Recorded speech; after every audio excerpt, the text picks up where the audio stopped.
Everyone, all of you, देखिए आज का जो अपना टॉपिक है बिजनेस फाइनेंस। बिजनेस फाइनेंस की जो आपको है 2 यूनिट दे रखी है आपके सिलेबस के अंदर। तो उसके रिगार्डिंग हम पढ़ने वाले हैं। आइए सबसे पहले बिजनेस फाइनेंस के बारे में पढ़ने से पहले फाइनेंशियल मैनेजमेंट क्या होता है ये देखते हैं। जैसे फाइनेंशियल मैनेजमेंट जो ये वर्ड यूज किया गया है, it means sir management. Management आपके अंदर आपको पता है कि मैनेजमेंट के अंदर 5 स्टेप आते हैं, प्रोसेस जो इसके बोल सकते हैं। इसी तरह से फाइनेंस मैनेजमेंट का मतलब पैसे का प्रबंध करना। तो इस फाइनेंशियल मैनेजमेंट में हम इंक्लूड करते हैं प्लानिंग करना, ऑर्गेनाइजिंग करना, डायरेक्टिंग, कंट्रोलिंग। किस चीज़ की सर? इकोनॉमिक। इकोनॉमिक्स मीन्स यहाँ पर आप बोल सकते हो कि कैपिटल्स की आप बोल सकते हो कि ना। Controlling the economic pursuit such as acquisition and utilisation of capital. भाई पैसा आएगा कहाँ पर, पैसा जाएगा कहाँ पर, ये सारा ध्यान रखना ही क्या कहलाता है? फाइनेंशियल मैनेजमेंट कहलाता है। ठीक है। तो पूरी की पूरी बिजनेस फाइनेंस में हम यही पढ़ने वाले हैं कि क्या सोर्सेज क्या है और उनका यूटिलाइजेशन क्या है। सोर्स और यूटिलाइजेशन। एक जो फाइनेंशियल मैनेजर होता है उसका मेन मोटिव ही ये होता है कि सोर्स को टाइम पे अवेलेबल करवा दे और उसका अच्छे जगह यूटिलाइजेशन यानी कि उसकी इन्वेस्टमेंट कर दे, ताकि शेयर होल्डर की वेल्थ को बढ़ाया जा सके। और वो कब बढ़ सकती है? जब बिजनेस की या फर्म की वैल्यू बढ़ती है, प्रॉफिट बढ़ता है। तो बात करते हैं इसका स्कोप का। स्कोप ऑफ फाइनेंशियल मैनेजमेंट कौन कौन से हैं? 2 टाइप के हम इसमें स्कोप पढ़ेंगे, पहले नैरो और फिर वाइडर, यानी कि ट्रेडिशनल और मॉडर्न टाइप हम पढ़ने वाले हैं। ट्रेडिशनल जो अप्रोच दी गई है फाइनेंस की, इसके अंदर क्या माना गया है? ठीक है। इनके 20वीं सेंचुरी में ट्रेडिशनल अप्रोच को कॉरपोरेट फाइनेंस बोला जाता था। क्या बोला जाता था? Corporate finance. ये अप्रोच इनिशिएट करती है, यानी कि ये इस अप्रोच में procurement and management of fund के बारे में बात की जाती है। यानी कि सिर्फ एक एस्पेक्ट के बारे में बात की जाती है, किस चीज की? कि पैसा कहाँ से आएगा, उसका यूटिलाइजेशन कैसे होगा, कहाँ होगा, वो कुछ भी मैटर नहीं करता। तो ये इसके हम डीमेरिट में ही पढ़ेंगे। तो जब ट्रेडिशनल अप्रोच को आप पढ़ो तो एक ही चीज ध्यान में रखो कि पैसा कहाँ से आ रहा है, यानी कि इंस्टीट्यूशनल सोर्स ऑफ फाइनेंस कहाँ पर है। ठीक है। उसके लिए आप कौन कौन सी डिवाइसेज इश्यू करोगे? शेयर, डिवेंचर, बॉन्ड क्या इश्यू करोगे? कैपिटल मार्केट में होते ना ये तो। और अकाउंटिंग और लीगल रिलेशनशिप क्या है सोर्स ऑफ फाइनेंस में, कि कहाँ कहाँ से पैसा लेके आना है, तो उससे क्या क्या बेनिफिट होने वाला है। इस पूरे पैराग्राफ में ये बताया गया है कि इसके यूटिलाइजेशन के ऊपर कोई फोकस नहीं किया गया, सिर्फ पैसा कहाँ से आएगा इसके ऊपर फोकस किया जाता था। और ये काम किसी प्रोफेशनिस्ट द्वारा ना करके वैसे ही आप बोल सकते हो कि सीनियर अकाउंटेंट द्वारा किया जा सकता था, और कभी कभार करने वाला ही काम था ये। डेली रूटीन पे पैसे को कलेक्ट करने से रिलेटेड कोई टास्क नहीं किया जाता था। और इसके अंदर जो बात की गई है सिर्फ और सिर्फ लॉन्ग टर्म फंड के रिगार्डिंग बात की गई है। ठीक है। Maximisation of profit of the firm is the only motive. इसका मेन मोटिव क्या था? फर्म की प्रॉफिट को बढ़ाना, चाहे शाम दाम दंड भेद कैसे भी कोई भी यूज करना पड़े। ठीक है। तो ये एक वन साइडेड अप्रोच है। क्यों? क्योंकि सर इसमें सिर्फ प्रोक्योरमेंट ऑफ फंड यानी कि सोर्स ऑफ फंड के ऊपर बात की गई है, उनके यूटिलाइजेशन के ऊपर कोई बात नहीं की गई। ठीक है। Give importance to financial problem, सिर्फ पैसे से रिलेटेड प्रॉब्लम को ध्यान में रखा गया है। जबकि बिजनेस फाइनेंस के अंदर हम और ज्यादा इसका बोल सकते हैं स्कोप जो वाइडर है, इतना ही ना रहेगा सिर्फ कॉर्पोरेशन के रिगार्डिंग। ठीक है। नॉन कॉर्पोरेशन फाइनेंस के रिगार्डिंग इसमें कोई बात नहीं की गई है। इरेगुलर इवेंट माना गया है, मतलब ये जो है ना पैसे को कलेक्ट करना को एक रेगुलर एक्टिविटी के रूप में ना मानकर इरेगुलर, जब जरूरत होती तभी सीनियर अकाउंटेंट जो है पैसे कलेक्ट करवा देता था, खासकर लॉन्ग टर्म के लिए। शॉर्ट टर्म पर कोई फोकस नहीं था और इसलिए लॉन्ग टर्म पे फिर सिर्फ फोकस किया जाता है। तो क्या क्या इसके अंदर याद रखना ट्रेडिशनल अप्रोच में पेपर पॉइंट ऑफ व्यू से? सबसे पहले तो आपको ये याद रखना है कि सर इसमें सिर्फ प्रोक्योरमेंट ऑफ फंड होता है, यानी कि पैसा कहाँ से आएगा इस बात पे फोकस किया जाता है। इरेगुलर एक्टिविटी है, रूटीन में पैसे को नहीं कलेक्ट किया जाता फर्म के लिए, और लॉन्ग टर्म पैसे को ही कलेक्ट किया जाता है, शॉर्ट टर्म के लिए कोई भी बात नहीं की गई। इसी कमी को दूर किया गया है मॉडर्न अप्रोच के थ्रू। किसके थ्रू किया गया है? मॉडर्न अप्रोच के थ्रू। इस अप्रोच में जो फाइनेंशियल, पहले जो पैसे कलेक्ट करता था ना फाइनेंशियल मैनेजर, जो अकाउंटेंट ही होता था, कोई स्किल्ड पर्सन नहीं होता था। यहां पर जो है प्रोफेशनल अपॉइंट किए जाने लगे। क्या अपॉइंट किए जाने लगे? प्रोफेशनल, जिसके लिए मैं वर्ड यूज करता हूं स्किल्ड पर्सन।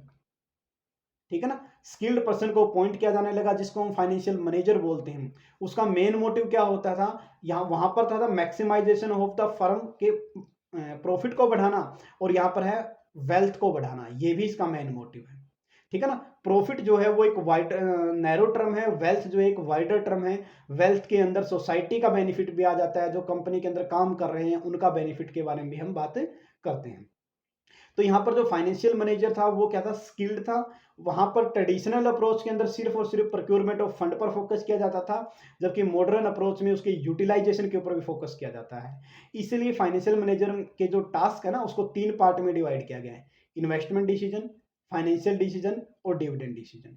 इन्वेस्टमेंट डिसीजन में क्या है सर, इन्वेस्टमेंट डिसीजन में आएगा कि पैसा कहाँ से कहाँ लगाना है। शॉर्ट टर्म में लगाना है तो वर्किंग कैपिटल से रिलेटेड आप पढ़ोगे, लॉन्ग टर्म में लगाना है यानी कि फिक्स एसेट में लगाना है तो आप कैपिटल बजटिंग टेक्निक के बारे में पढ़ते हो। फिर पैसा कहाँ से आएगा, एक तो यूज इसके अंदर हम पढ़ते हैं कॉस्ट ऑफ कैपिटल, कि कहाँ कहाँ से आप ले सकते हो पैसा, उसकी क्या क्या लागत आएगी। एक हम पढ़ेंगे कैपिटल स्ट्रक्चर, क्या पढ़ेंगे, कैपिटल स्ट्रक्चर के रिगार्डिंग। और तीसरा आता है लिवरेज के रिगार्डिंग, कि डेब्ट का यूज कितना किया जाता है। कैपिटल स्ट्रक्चर में डेब्ट और इक्विटी ही अपने बिजनेस फाइनेंस के अंदर यूज किया जाता है, और लिवरेज का मतलब होता है कि डेब्ट का यूज करने से फर्म की वैल्यू बढ़ती कम होती, वो सारा इफेक्ट दिखाना यहाँ पर होगा। फिर आगे हम बात करते हैं इन तीनों लेसनों के बारे में हम पढ़ेंगे। फिर आता है डिविडेंड डिसीजन। डिविडेंड का मतलब होता है फर्म के पास जो प्रॉफिट हो गया ना उसको डिविडेंड के रूप में दें या फिर रिटेन करके रखें। ये सारे डिसीजन कौन लेगा, एक फाइनेंशियल मैनेजर लेता है। कौन लेता है, एक फाइनेंशियल मैनेजर लेता है। जो उसकी डीमेरिट थी वो इसकी मेरिट बन जाएगी। टू साइडेड अप्रोच है, ये क्या है सर, इसमें फर्म के जो सोर्स है पैसा उसका एक्वाइजिशन कहाँ से करेंगे, उसका यूटिलाइजेशन कहाँ से करेंगे, दोनों पॉइंटों पर बात की गई है। साथ के साथ इसके अंदर फर्म की वेल्थ के ऊपर फोकस किया गया है, ना कि इसके प्रॉफिट पर। तीसरी बात, ये रेगुलर इवेंट है, रेगुलर एक्टिविटी, रेगुलर बेस पर पैसा कलेक्ट किया जाता है। और चौथी बात होता है सर शॉर्ट टर्म और लॉन्ग टर्म दोनों तरह का पैसा इसमें कलेक्ट किया जाता है। ठीक है, अब बात करते हैं इसके फीचर क्या है मॉडर्न के। मॉडर्न के फीचर सबसे पहले है मोर एम्फेसाइज ऑन फाइनेंशियल डिसीजन, कि इसका जो ज्यादा फोकस होता है वो किस पे होता है, फाइनेंशियल डिसीजन पे, पैसा कहां पर आएगा, कहां उसका यूज करेंगे। ठीक है, उसको डिस्क्रिप्टिव वे में समझा जाता है। डिस्क्रिप्टिव का मतलब होता है बिल्कुल डेप्थ में, हर पॉइंट पर, हर एक्टिविटी पर कहां पैसा की जरूरत है, कहां कम है, कहां ज्यादा है, वो सब कुछ समझा जाता है इसमें। फिर नेक्स्ट हम बात करते हैं सर, ये कॉन्टिन्यूअस फंक्शन है, यानी कि इरेगुलर नहीं है, रेगुलर है। क्या है ये, रेगुलर फंक्शन है, तो ये आपको ध्यान रखना है। ब्रॉडर व्यू है क्योंकि इसमें वेल्थ मैक्सिमाइजेशन को इंक्लूड किया गया है। और ये मेजर करता है परफॉर्मेंस की, किसकी परफॉर्मेंस की, जो मैनेजमेंट है ना, तो फाइनेंशियल मैनेजर बोल लो या मैनेजमेंट बोलो, उसकी परफॉर्मेंस को मेजर करता है कि उसको नॉलेज है या नहीं है। फिर आता है इसके रोल क्या क्या है, किसके, फाइनेंशियल मैनेजमेंट की। सर किसी भी बिजनेस को जो पैसा चाहिए वो तभी मिल सकता है जब उस फाइनेंशियल मैनेजर को फाइनेंशियल मैनेजमेंट की नॉलेज हो। ठीक है, इसमें यूटिलाइजेशन ऑफ फंड और उसकी कंट्रोलिंग प्रोडक्टिविटी के ऊपर भी फोकस किया जाता है। और साथ ही साथ इस फंड को कहां से उठाया जाएगा, कहां पर यूज किया जाएगा, कहां पर रिक्वायरमेंट है वो भी देखा जाएगा। यानी कि यूटिलाइजेशन और उसका एक्वाइजिशन दोनों के ऊपर फोकस किया जाता है। इन्वेस्टमेंट डिसीजन में वही जो मैं बता के आया हूं आपको, लॉन्ग टर्म और शॉर्ट टर्म, यानी कि फिक्स और करंट। करंट की बात करेंगे तो वर्किंग कैपिटल पढ़ेंगे, और फिक्स की बात करेंगे तो हम कैपिटल बजटिंग पढ़ेंगे। फाइनेंशियल डिसीजन वही बात है सर, 3 तरह के डिसीजन होते हैं। कॉस्ट ऑफ कैपिटल, जहां से पैसा ला लेके आओगे वहां की कॉस्ट क्या होगी। लाइक आपने डिवेंचर होल्डर से 10% डिवेंचर होल्डर परचेज कर लिए 1 लाख रुपए, अब 1 लाख पर 10% ब्याज बन गया 10,000 रुपए, वो क्या है, कॉस्ट ऑफ डिवेंचर। ठीक है ना, कॉस्ट ऑफ कैपिटल बोल सकते हैं उसको। इसी तरह लिवरेज के बारे में और कैपिटल स्ट्रक्चर के बारे में हम पढ़ते हैं इसमें। डिविडेंड डिसीजन में 2 तरह के डिसीजन होते हैं सर, डिविडेंड रखें या फिर रिटेन करें। कौन फैसला लेगा, ये फाइनेंशियल मैनेजर फैसला लेता है। नेक्स्ट हम बात करते हैं इसके ऑब्जेक्टिव की, कि क्या क्या इसके ऑब्जेक्टिव है फाइनेंशियल मैनेजमेंट के। इसका जो प्राइमरी ऑब्जेक्टिव है वो है प्रोक्यूरमेंट, पैसे का कलेक्ट करना, फिर उसको एलोकेट करना यानी कि यूटिलाइज करना, और कंट्रोल करना किसको, फाइनेंशियल रिसोर्सेज को। ये सारे के सारे फाइनेंशियल मैनेजमेंट के ऑब्जेक्टिव है, ये आपको ध्यान रखना है। तो घूम फिर के वही बात आ जाती है, इन्वेस्टमेंट, फाइनेंशियल और डिविडेंड डिसीजन, ये तीनों डिसीजन लेना ही क्या कहलाता है, फाइनेंशियल मैनेजमेंट के ऑब्जेक्टिव कहलाते हैं। ये इंश्योर करता है रेगुलर और सुटेबल सप्लाई ऑफ फंड को। ठीक है, फिर उसका ऑप्टिमम यूटिलाइजेशन, तो यहाँ पर तो वही आ गया प्रोक्योरमेंट ऑफ फंड, यहाँ पर आ गया यूटिलाइजेशन ऑफ फंड। फिर कैपिटल स्ट्रक्चर, सर ये फाइनेंशियल का पार्ट होता है, ये डेब्ट का यूज करें या इक्विटी का यूज करें। फिर जो आपकी जो इन्वेस्टमेंट कर रहे हो वो सेफ्टी होनी चाहिए उसकी, ठीक है ना, ये ध्यान रखना। और फिर रिटर्न वो अच्छे से दे, ये सारा का सारा काम किस में आ जाता है, आपका ऑब्जेक्टिव ऑफ फाइनेंशियल मैनेजमेंट के अंदर। नेक्स्ट आता है फिर अपना सोर्स ऑफ फाइनेंस, कि पैसा कहां कहां से आ सकता है। तो 2 तरह के सोर्स होते हैं, शॉर्ट टर्म और लॉन्ग टर्म। हम दोनों पढ़ने वाले हैं, शॉर्ट और लॉन्ग, कहां कहां से पैसा आएगा।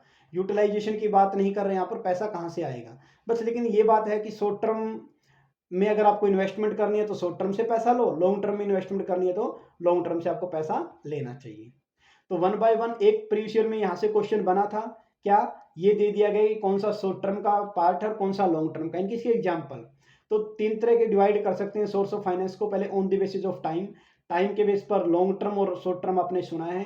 लॉन्ग टर्म, शॉर्ट टर्म होता है less than 1 year, less than 1 year, जब आपको 1 साल से कम के लिए पैसा चाहिए। और लॉन्ग टर्म होता है मोर देन 1 ईयर। लेकिन अगर मीडियम टर्म को आप काउंट कर रहे हो ना, तो 1 से 5 साल तो ले लेंगे मीडियम में, और अबो 5 ईयर ले लेंगे किसमें, लॉन्ग टर्म में।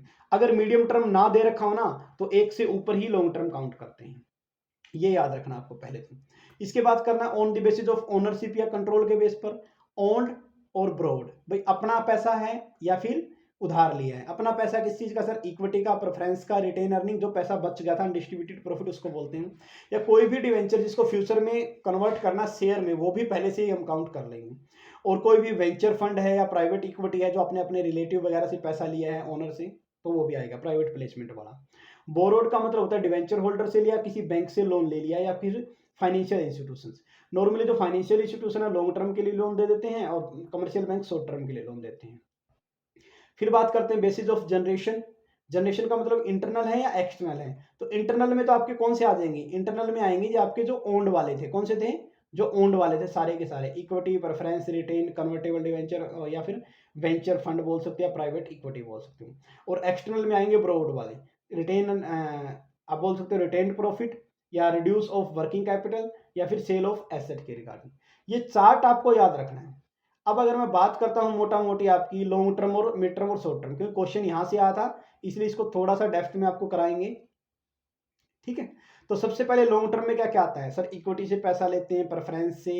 इंटरनल अक्रूवल का मतलब यहां पर दे रखा है, इसका मतलब होता है रिटेन अर्निंग। क्या होता है, रिटेन्ड अर्निंग ही होता है इसका मतलब, ठीक है। डिवेंचर होल्डर से लिया, टर्म लोन, जहां पर टर्म लोन लिख जाए ना, खाली टर्म लोन लिख रखा है, इसका मतलब लॉन्ग टर्म की बात कर रहा है। वेंचर से फंड लेना, वेंचर कैपिटलिस्ट कौन होते हैं, मान लिया कि आपके पास आइडिया लेकिन पैसा नहीं है, तो ये वेंचर कैपिटलिस्ट होते हैं, आपको पैसा देते हैं ताकि आपके बिजनेस प्रमोट हो सके। और जब आपकी फर्म की वैल्यू अच्छी हो जाती है, आपके शेयर की वैल्यू अच्छी हो जाती है, तो जितने पोर्शन का इन्होंने आपको लोन दिया था उतने पोर्शन के शेयर ये मार्केट में बेचकर अपना पैसा कमा के चले जाते हैं। एसेट सिक्योरिटाइजेशन क्या होता है, मान लिया कोई बड़ा बिजनेसमैन है, बैंक से लोन ले लेता है, और बड़ा बिजनेसमैन जो करोड़ों में बैंक से लोन लेता है, तो उस बैंक की लिक्विडिटी थोड़ी हार्म हो जाती है। तो बैंक क्या करता है, ये जो एसेट सिक्योरिटाइजेशन होता है, बैंक टू बैंक ट्रांजेक्शन चलती है, ठीक है। आरबीआई ने क्या कर रखा है, जो इस टाइप के अगर बैंकों की जो लिक्विडिटी हार्म होती है ना, तो उसमें क्या करता है, जो इनलिक्विड एसेट है, इनलिक्विड एसेट कौन सी, मान लिया कि अडानी लगा लो आप, चाहिए अभी जो प्रेजेंट में चल रहा है, अडानी ने क्या किया है, लोन ले लिया किसी भी बैंक से। अब बैंक से बड़ा लोन ले लिया तो बैंक की लिक्विडिटी हार्म होगी ना, उसकी लिक्विडिटी कम होगी। तो क्या करेगा, अडानी ने कोई तो सिक्योरिटी रखी होगी। अब वो बैंक जो है ना पर्टिकुलर, मान ले सपोज करो कि एसबीआई बैंक क्या करेगा, उस चीज को किसी और कंपनी को दे देगा, जिसको हम स्पेशल पर्पज व्हीकल बोलते हैं। क्या बोलते हैं, स्पेशल पर्पज व्हीकल। मान ले कि ये भी कोई एक बैंक है, और जिसका मेन मोटिव क्या होता है, ये आरबीआई द्वारा सेटअप किया जाता है। तो जो बैंकों के पास जो गिरवी रखे हुए डॉक्यूमेंट है वो इसको दे देते हैं, और ये क्या करेंगे, बदले में उसको बैंक को पैसे दे देंगे। क्या कर देंगे, पैसे दे देंगे। और ये जो टर्म एंड कंडीशन, ये ध्यान में रखा जाता है कि जो रिसीवेबल है, जो अडानी है, वो कब अपने प्रॉपर्टी लेने आएगा, तो उसी टाइम से प्रॉपर्टी वापस ले लेंगे। इतना ही समझना काफी आप लोगों के लिए। फिर आता है इंटरनेशनल फाइनेंसिंग, विदेशों से पैसा ले सकते हैं, euro currency, foreign, ADR, GDR, ADR American depository receipt, GDR global depository receipt. ये लॉन्ग टर्म था। शॉर्ट टर्म की बात करते हैं, ट्रेड क्रेडिट, उधार में माल ले लिया, वर्किंग कैपिटल के लिए लोन ले लिया। एफडी है, देखो कोई भी आपकी एफडी जो थी 10 साल के लिए थी, ठीक है, लेकिन वो 10वां साल इस साल आ रहा है, तो उसको क्या बोलेंगे, जो 10वां साल इस साल आ रहा है ना, वो भी शॉर्ट टर्म में काउंट किया जाएगा। यानी कोई भी लॉन्ग टर्म की सिक्योरिटी जिसकी मैच्योरिटी डेट करंट ईयर में होती है, उसको शॉर्ट टर्म में काउंट करते हैं। कस्टमर से एडवांस ले लेना, क्रेडिटर, आपका बीपी हो गया, फैक्टरिंग हो गया, बिल्स डिस्काउंटिंग हो गया, ठीक है, ये आपके शॉर्ट टर्म के अंदर आते हैं। मिड टर्म के अंदर क्या आता है, मिड टर्म के अंदर प्रेफरेंस, डिवेंचर या mid term, lease financing, hire purchase, ये सारे के सारे आपके किसके अंदर आ जाते हैं, आपके मिड टर्म के लिए। नॉर्मली लीज फाइनेंसिंग का मतलब क्या होता है, भाई आप किसी चीज को खरीदो या उसको पट्टे पे यानी कि किराए पे लो। लीज फाइनेंसिंग होती है जो इमूवेबल एसेट के लिए होती है, जिसको जैसे लैंड के लिए, जमीन जैसे पट्टे पे लेते हैं, जो कोई संस्था होगी, बैंक वगैरह होगी, क्या करते हैं, पट्टे पे लेते हैं ना जमीन को, वही। हायर परचेज जो होती है वो मूवेबल एसेट के लिए होती है, लाइक कार के लिए लोन वगैरह लेना, ठीक है, ये हायर परचेज के अंदर आता है। लेकिन आपको पता है जो भी कार पे लोन देता है वो ओनरशिप, कार तो आपको दे देता है लेकिन ओनरशिप उसी के पास रहती है लास्ट इंस्टॉलमेंट तक। अब जो ये मैंने पूरा चार्ट बताया इसी को आगे एक्सप्लेन किया गया है, और अपने इस क्लास के अंदर सिर्फ इतना ही पढ़ेंगे जो इसको एक्सप्लेन करना है। कुछ मैंने बता दिया, कुछ आइए करते हैं स्टार्टिंग। सबसे पहला था on the basis of time period के अकॉर्डिंग। टाइम पीरियड के अकॉर्डिंग क्या कुछ हो सकता है, जैसे लॉन्ग टर्म के लिए, लॉन्ग टर्म में तो सर 10 साल 15 साल 20 साल के लिए बात कर रहे हो आप, ठीक है ना, किसके लिए बात कर रहे हैं, 10 साल 15 साल, ये नॉर्मली क्या है 5 साल से ज्यादा को हम लॉन्ग टर्म बोलते हैं, कितने को, 5 साल से ज्यादा। लेकिन ये तभी बोलेंगे जब हम मिड टर्म यूज कर रहे हैं तभी, वरना 1 साल से ज्यादा नॉर्मली बोल दिया जाता है। इसमें क्या होगा sir, share capital, preference, retained earning, debenture, long term, ये सारे के सारे हम किस में काउंट करेंगे, long term source of finance. और इसके लिए हम क्या करते हैं, कैपिटल बजटिंग का टॉपिक पढ़ते हैं। क्या पढ़ते हैं, कैपिटल बजटिंग। कहने का मतलब जो फिक्स एसेट में जो आप पैसा लगा रहे हो ना, वो किसके बेस पे लगाओगे, कैपिटल बजटिंग। ये एक मेथड है जो मैं आपको करवाऊंगा, थोड़ा सा इसका टच भी आगे आएगा कि कैसे हम किसी प्रोजेक्ट में पैसा लगाएं लॉन्ग टर्म के लिए, वो बताता है। तो लॉन्ग टर्म में इन्वेस्टमेंट करोगे तो फाइनेंस भी लॉन्ग टर्म से ही उठानी पड़ेगी आपने। फिर आता है मिड टर्म के रिगार्डिंग। मिड टर्म जो दिया गया है 1 से 5 साल के रिगार्डिंग मोस्टली दिया गया है ये सारा का सारा, या फिर 3 से 5 बोल लो, या 1 से 5 बोलोगे तो सही रहेगा। प्रेफरेंस, डिवेंचर, मिड टर्म ये आ जाएंगे सारे के सारे, ठीक है। लीज मैंने बोला इमूवेबल प्रॉपर्टी लाइक लैंड हो गया, और हायर परचेज हो गया movable property like car loan हो गया, ठीक है। नेक्स्ट में बात करते हैं हम short term source of finance. Short term source of finance, short term source of finance का मतलब क्या होता है भाई, जिसको लेस देन 1 पीरियड, यानी कि आप जो पैसा लेते हो ना, क्या करते हो, 1 साल से कम के लिए लेते हो। कितने के लिए लेते हो, 1 साल से कम के लिए। अब जो ये पैसा लिया जाता है ना, एक चीज ध्यान रखना आप हमेशा, जो पैसा लिया जाता है ना वो इन्वेस्टमेंट को ध्यान में रखकर लिया जाता है। किसको ध्यान रखकर, इन्वेस्टमेंट, मतलब यूटिलाइजेशन। क्या वर्ड यूज करेंगे, यूटिलाइजेशन को ध्यान में रखकर, ठीक है। और ये होता है प्रोक्यूरमेंट। क्या होता है, प्रोक्यूरमेंट, ठीक है, या जिसको हम बोल सकते हैं कि सोर्स ऑफ फाइनेंस। अब कोशिश ये करेंगे कि जो शॉर्ट टर्म से फाइनेंस किया है तो शॉर्ट टर्म में इन्वेस्ट करें, लॉन्ग टर्म के लिए फाइनेंस किया है तो लॉन्ग टर्म में। यानी कि अगर आपको लॉन्ग टर्म में इन्वेस्ट करना है तो फाइनेंस लॉन्ग टर्म से ही होनी चाहिए। जनरली इसको मैचिंग कंसेप्ट भी बोलते हैं, ये आगे आएगा वर्किंग कैपिटल वाले टाइम में, तो ये आपको ध्यान रखना। तो ऐसा नहीं कि जो सोर्स ऑफ फाइनेंस मैंने शॉर्ट टर्म बोल करना, इसका मतलब इन्वेस्टमेंट भी मैं शॉर्ट टर्म ही करना चाहता हूँ, ये जनरल सेंस में समझा जाता है। शॉर्ट टर्म फाइनेंसिंग के अंदर क्या क्या आता है आपका, trade creditor, short term loan हो गया, फिक्स डिपॉजिट, जो हमने पढ़ा था सारा का सारा वही आ जाता है इसके अंदर। ठीक है, इसको आगे फर्दर एक्सप्लेन किया गया है डेप्थ में, तो हाँ आपको करवाएंगे, यहाँ तो पॉइंट पॉइंट दे रखे थे। नॉर्मली क्या कुछ देर का देखिए, शॉर्ट टर्म क्या होता है sir, less than 1 year, medium term क्या होता है 1 से 5 साल, और लॉन्ग टर्म क्या होता है अबो 5 ईयर। कितना क्या होता है, अबो 5 ईयर। एग्जाम्पल क्या क्या दे रखे हैं 1 से 5 साल तक के लिए, आप रॉ मटेरियल परचेज करने के लिए लोन लोगे तो शॉर्ट टर्म होता है। वेजेज की पेमेंट, रेंट की पेमेंट, इंश्योरेंस की पेमेंट, या एक्सपेंडिचर मॉडर्नाइजेशन आप करा रहे हो, रिनोवेशन करा रहे हो, कोई एडवर्टाइजमेंट कर रहे हो, ये हो जाएगा। लैंड बिल्डिंग प्लांट है तो ये आपका लॉन्ग टर्म में आ जाएगा। और फिर आपके पास आता है लॉन्ग ओनरशिप के या कंट्रोल के बेस पर, भाई मालिक बनना है या फिर पैसे कमाने हैं, तो इसके अंदर वो पढ़ने वाले हैं। देखिए अगर हम बात करते हैं ओन्ड फंड, यानी कि आप ओनर बनना चाहते हो, क्या बनना चाहते हो, ओनर बनना चाहते हो। अगर ओनर बनना चाहते हो तो आप किसी कंपनी के इक्विटी शेयर खरीदिए, प्रेफरेंस खरीदिए, रिटेन अर्निंग तो है ओनर के लिए, और डिवेंचर जो कन्वर्ट हो सके, सिंपल डिवेंचर नहीं, जो कन्वर्ट हो सके, और वेंचर कैपिटलिस्ट में बता चुका हूँ। और बोरोड में क्या हो जाएगा आपका, कमर्शियल बैंक या फिर इंस्टीट्यूशनल फाइनेंशियल इंस्टीट्यूशंस या कमर्शियल बैंक से आप पैसा ले सकते हो, या डिवेंचर होल्डर से पैसा ले सकते हो। वही डिफरेंस आ जाएगा, क्या कहा जाएगा, जो equity share holder debenture holder में होता है। इक्विटी शेयर के क्या होता है सर, रिस्क ज्यादा लेते हैं लेकिन प्रॉफिट होगा तो ही मिलेगा, लॉस होगा तो नहीं मिलेगा। ब्रॉड में क्या होता है सर, रिस्क कम होता है इनका, लेकिन वही बात है ब्याज भी कम मिलेगा, और प्रॉफिट हो चाहे लॉस हो इनको तो मिलेगा ही मिलेगा।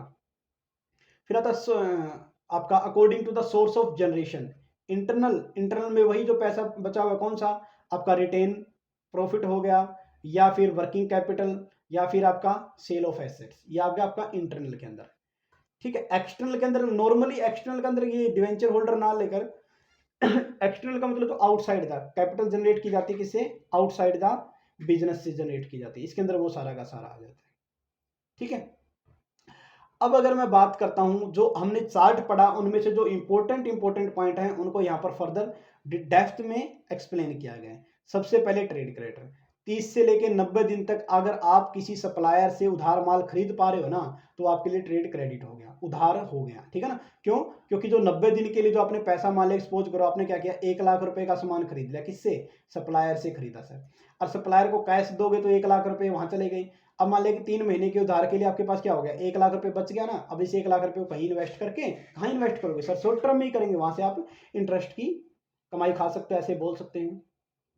फिर आता है इसमें most important, bank credit. Bank से भी उधार ले सकते हो, लेकिन आपको पता है बैंक से उधार लेते हैं तो दो चीजें आती है, सिक्योरिटी रखवाता है। क्या रखवाता है वो? सिक्योरिटी।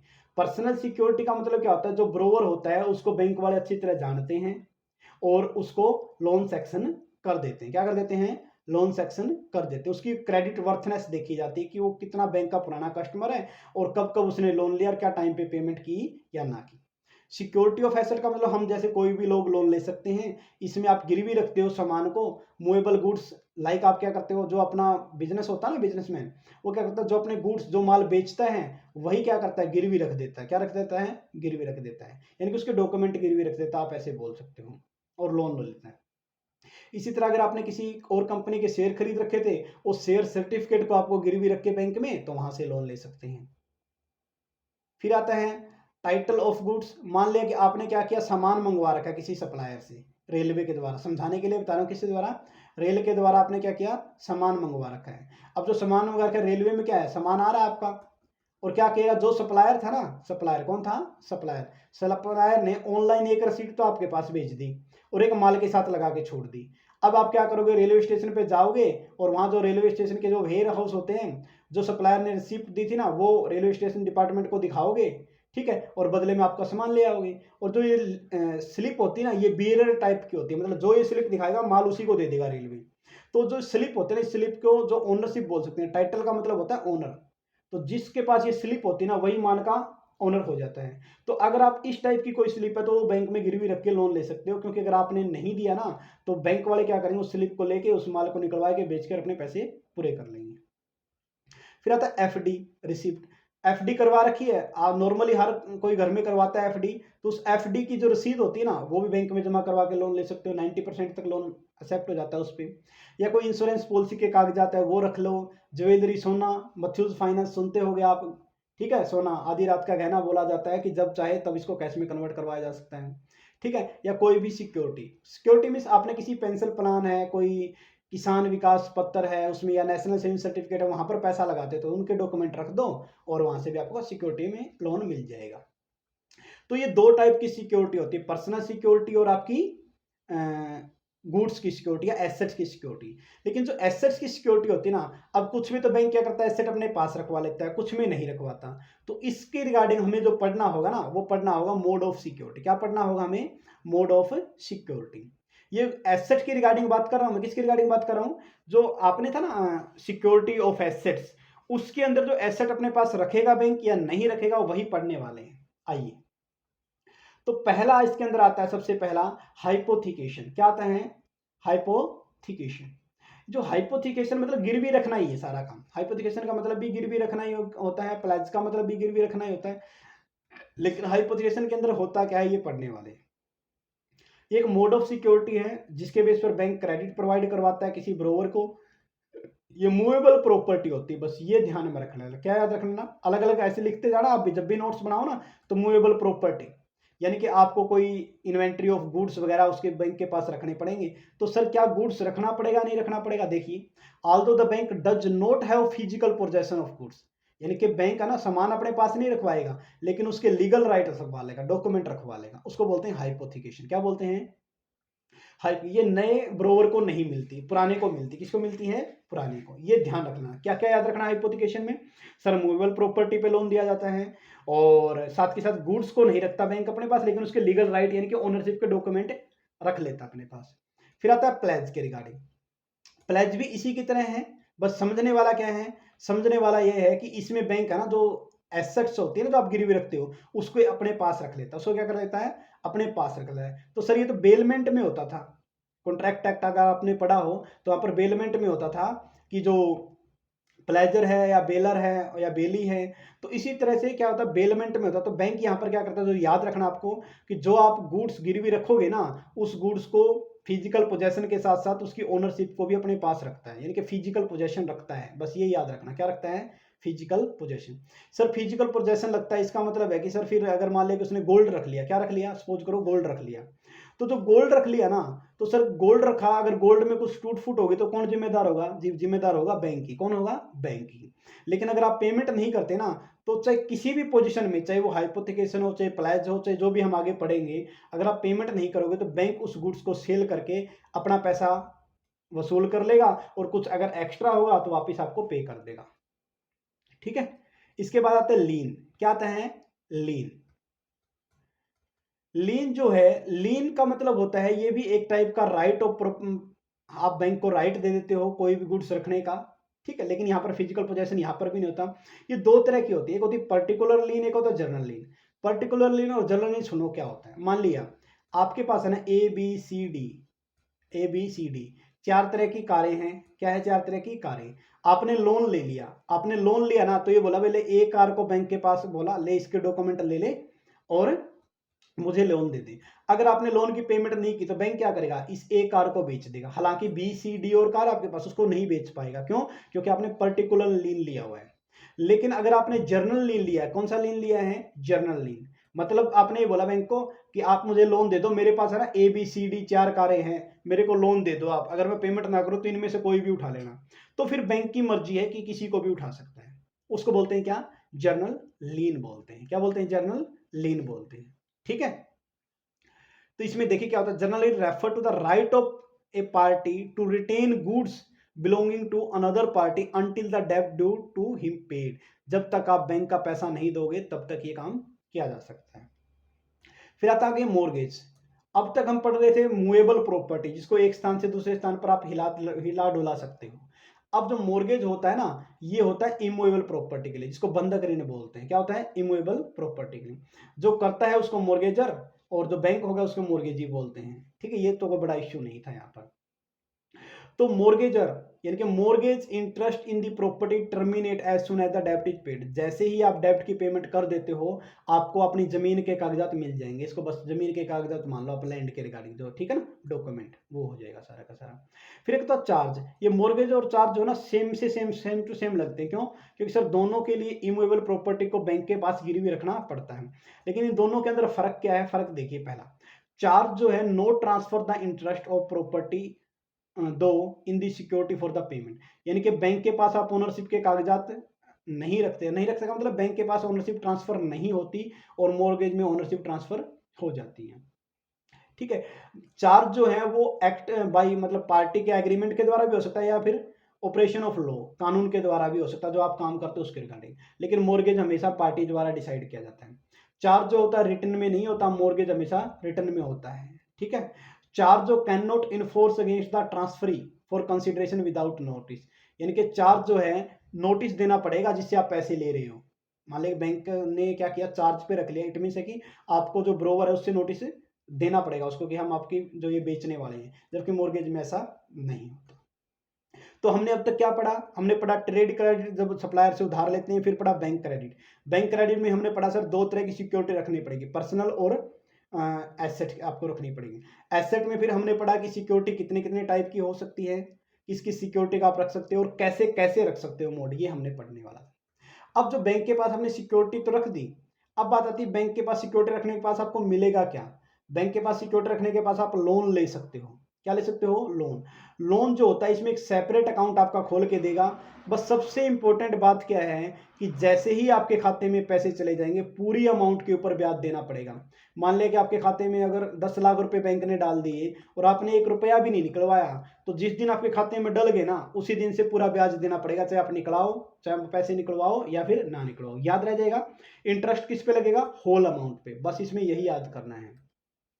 नेक्स्ट वन आता है फिर आपका कैश क्रेडिट। इसमें बस ये फर्क है, क्या फर्क है कि जितना पैसा निकलवाओगे सिर्फ उस पे ब्याज देना पड़ेगा। ओनली विड्रॉवल अमाउंट पर आप क्या करते हो? ब्याज देते हो। पहले वाले में क्या था? सारी अमाउंट पे। इसमें क्या है? विड्रॉवल अमाउंट पे। याद रह जाएगा? ठीक है जी।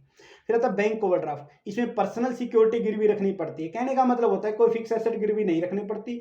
नॉर्मली जो ये नॉर्मली क्या मिलता है बिजनेसमैन को, किसको मिलता है, बिजनेसमैन को। और बिजनेसमैन भी वो जो पुराने हो चुके हैं, उनको क्या किया जाता है, उसके खाते से एक लिमिट तक, मान ली खाते में 0 रुपए है और मान ली कि लिमिट आपकी है 10,000, तो आप 10,000 रुपए तक निकलवा सकते हो। लेकिन ये भी कैश क्रेडिट की तरह है, जितनी अमाउंट निकलवाओगे सिर्फ उस पर ब्याज देना पड़ेगा, उससे ज्यादा पे नहीं। लेकिन सिक्योरिटी गिरवी नहीं रखनी पड़ती, जबकि लोन और कैश क्रेडिट में सिक्योरिटी गिरवी रखनी पड़ती है। ये आपको ध्यान रखना है, हो जाएगा ना याद।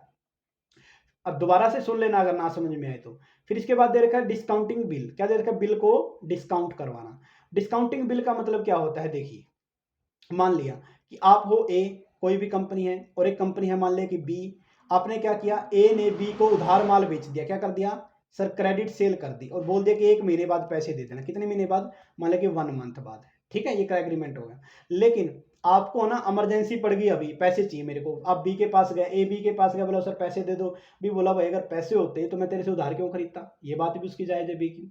तो बैंक भागा भागा किसके पास गया, सॉरी ए बैंक भागा भागा किसके पास गया, बैंक के पास गया। और बैंक को बोला कि सर ये कागज ले लो, बिल ले लो, ये कौन सा जो उधार का बिल था, ये बिल ले लो, और 1 महीने बाद आप है ना बी से पैसे ले लेना और मुझे अभी दे दो फिलहाल।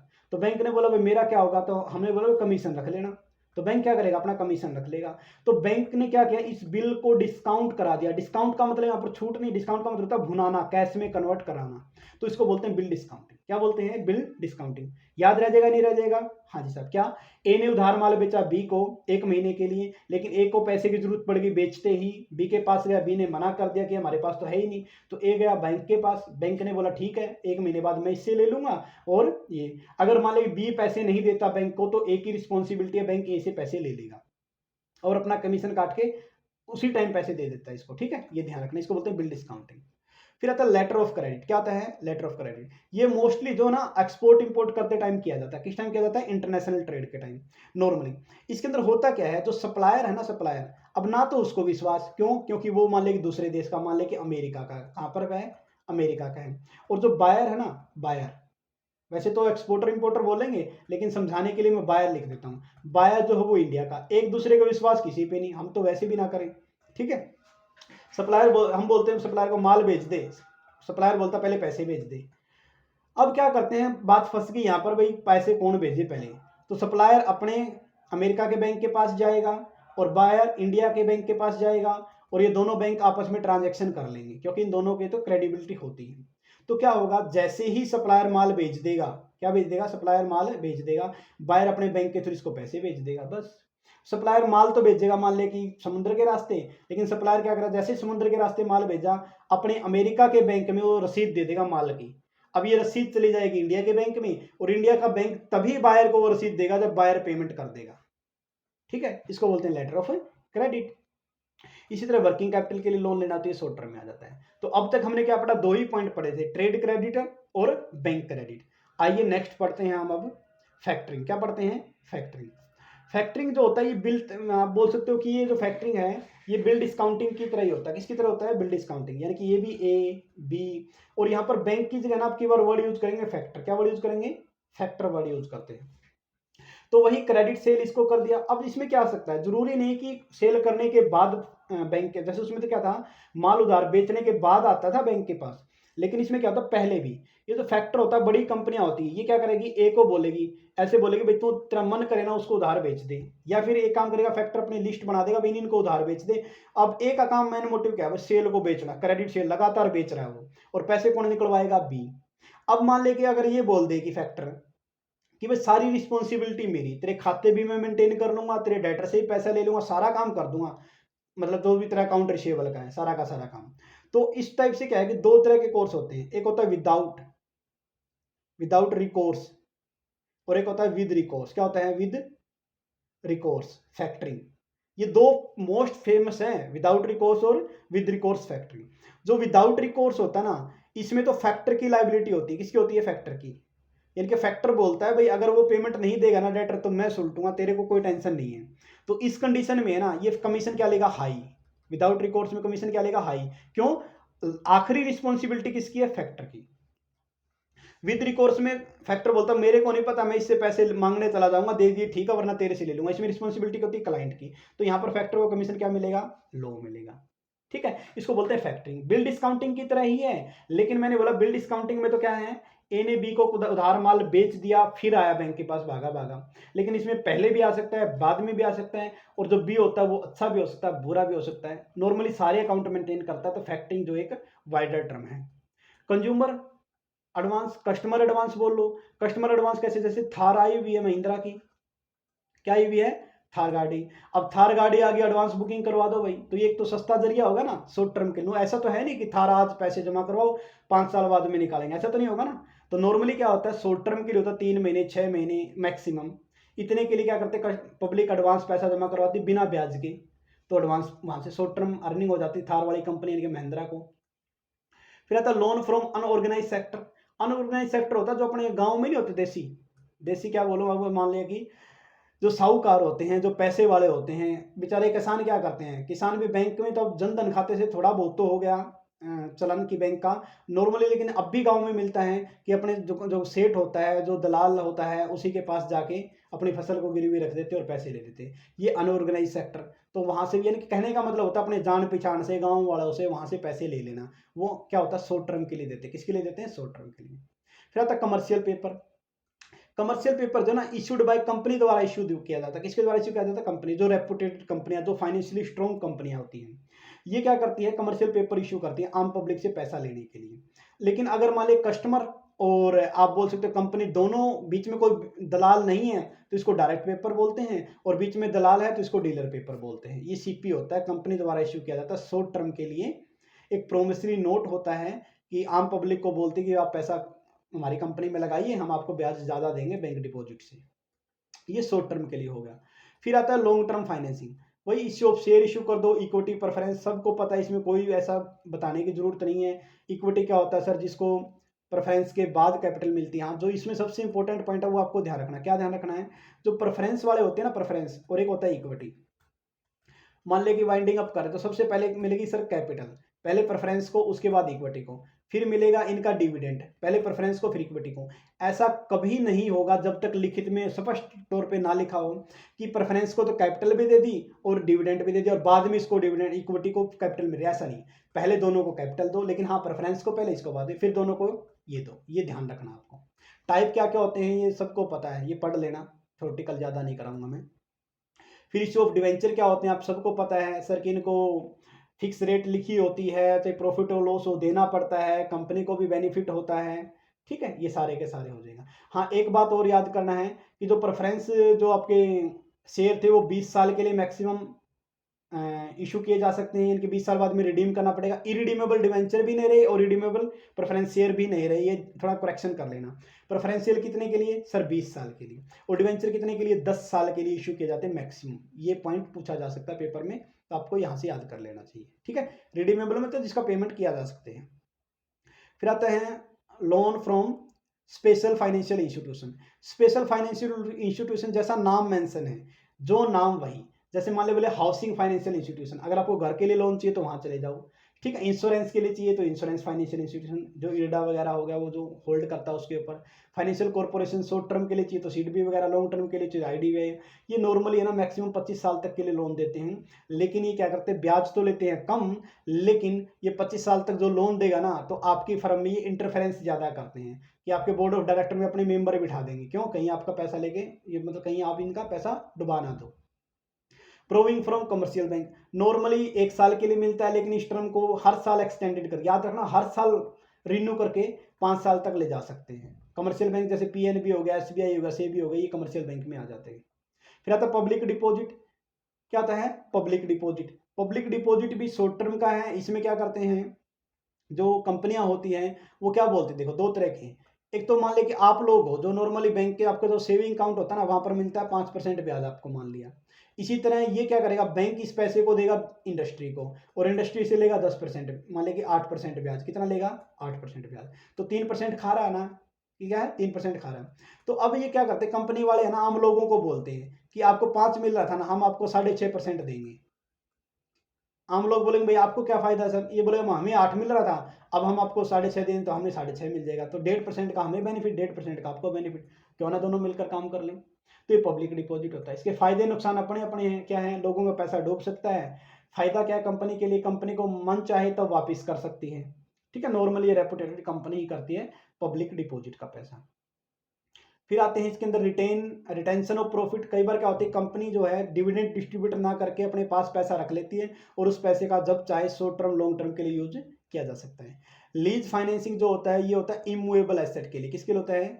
इमूवेबल एसेट के लिए। नॉर्मली अगर आपको कोई जमीन चाहिए 10 साल 20 साल 30 साल के लिए तो लीज फाइनेंसिंग के थ्रू किया जा सकता है।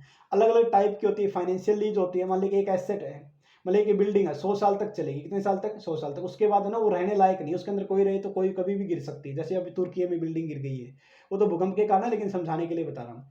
तो अगर मान लीजिए किसी एसेट का मोस्टली पार्ट आपने रेंट पे ले लिया तो उसको तो फाइनेंशियल लीज बोलते हैं। अगर किसी एसेट का छोटा सा पार्ट आपने मान लीजिए कि 100 साल में से 10 साल का लिया है, उसको ऑपरेटिंग लीज बोलते हैं। हर किसी के अलग अलग मेरिट डिमेरिट है। अपना ऑपरेटिंग लीज का इतना टॉपिक नहीं है, तो यहाँ पर इतना ही जानना आपके लिए सही रहेगा। फिर आता है FD. FDI, foreign direct investment. FDI के थ्रू आप पैसा कलेक्ट कर सकते हो, ठीक है। फिर एडीआर, जीडीआर। जीडीआर का मतलब ग्लोबल डिपॉजिटरी रिसिप्ट, एडीआर का अमेरिकन डिपॉजिटरी रिसिप्ट। सुनिए, एक ही कंसेप्ट में आपको समझ में हो जाएगा। मान ली कोई इंडियन कंपनी थी, क्या थी? इंडियन कंपनी, और वो चली गई अमेरिका। सर कहीं और भी जा सकती है? हाँ जी, अदर देन अमेरिका भी जा सकती है। कहाँ जा सकती है? अदर देन अमेरिका भी जा सकती है। कोई जरूरी थोड़ी अमेरिका ही भेजे हर बार, ठीक है। तो अगर इंडियन कंपनी अमेरिका में जाके वहां की स्टॉक एक्सचेंज में खुद को रजिस्टर्ड करवा ले, क्या करवा ले? खुद को रजिस्टर्ड करवा ले, और इंडियन कंपनी वहां अपने शेयर बेचने लग जाए। रिलायंस कंपनी क्या करेगी? वहां पर अपने वहां के लोगों को शेयर बेच रही है, तो इसको बोलेंगे एडीआर। क्या बोलेंगे? एडीआर। यानी कि जब इंडियन कंपनी इंडिया के अंदर शेयर बेचती है तो वर्ड यूज करेंगे शेयर, और जब इंडियन कंपनी विदेश में जाकर वहां पर रजिस्टर्ड करवाकर खुद को वहां की स्टॉक एक्सचेंज में अपने शेयर बेच रही है तो उसको बोलते हैं एडीआर। अमेरिका तो अमेरिकन डिपॉजिटरी रिसिप्ट, और अदर देन अमेरिका तो जीडीआर बोलेंगे। इसी प्रोसेस को क्या बोलेंगे? GDR. Indian company other than America किसी विदेशों में जाकर वहां की स्टॉक एक्सचेंज में रजिस्टर्ड करवाकर अपने शेयर बेच रही है आम लोगों को, तो उसके लिए बोलते हैं जीडीआर। क्या बोलते हैं? जीडीआर। तो ये था आपका छोटा सा कंसेप्ट। मिलते हैं आगे नए टॉपिक के साथ। Thank you all of you.